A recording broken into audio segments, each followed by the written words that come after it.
Hey guys, it's me, Iamtongue. In today's video, I want to go over my first impression of this camera right here. That's right, this is the Fujifilm X-S20 right there. You can see the X-S20.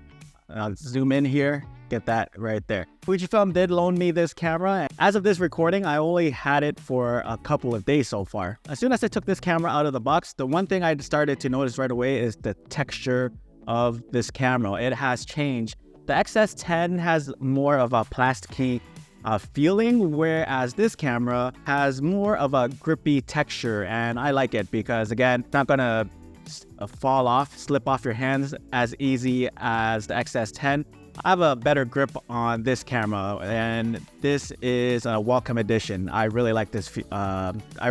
Change. Speaking of grips, I did notice that this grip is slightly larger than the X-S10.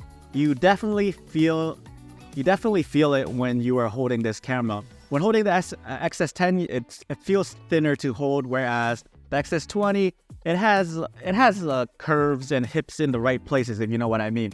It just feels a little bit better to hold. It feels nicer in my hands when I'm holding this camera right here. The buttons feels great to press. It's nice and tactile. The dials also feels great as well. Another thing that I noticed is the back LCD screen. It got a bump in screen resolution. I don't know how much of a bump it is, but it is definitely noticeable coming from the X-S10. The screen is brighter and much sharper than before. I do appreciate that, since that was one of the complaints that I had when I was using the X-S10. This one's a lot better than the previous one. I can see that right away. This camera just feels almost the same as the X-S10, but I feel as though they made upgrades in the right places. They updated the battery as well. We got the same battery that is used on the XT5, the XH2S, the XH2, the XT4.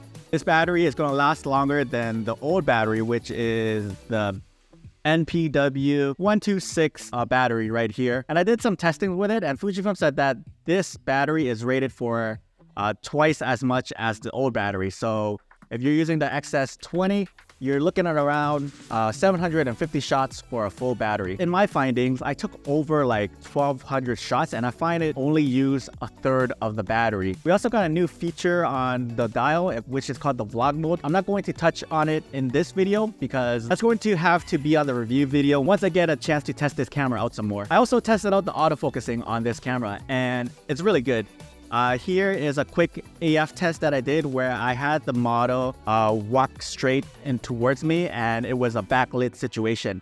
And it held up quite well. I held the shutter down and took around 85 shots total.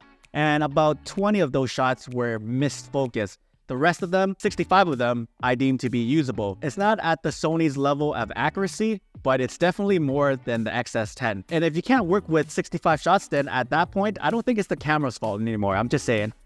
Other than that, this camera has the same sensor as the X-T4 and the X-T3 and the X Pro 2 and the X100V and so on. The only upgrade comes from having the latest X processors inside this camera that you see on the X-T5 and the XH2S and the XH2. So don't think your images will get better from the X-T3 or the X-S10 if you're thinking of solely upgrading on image quality alone. However, if you need to upgrade because you want the better autofocusing and the bigger battery life, these two alone, in my opinion, is worth the upgrade. So stay tuned for the full review of this camera. I'm going to test out a few more things, such as the overheating stuff.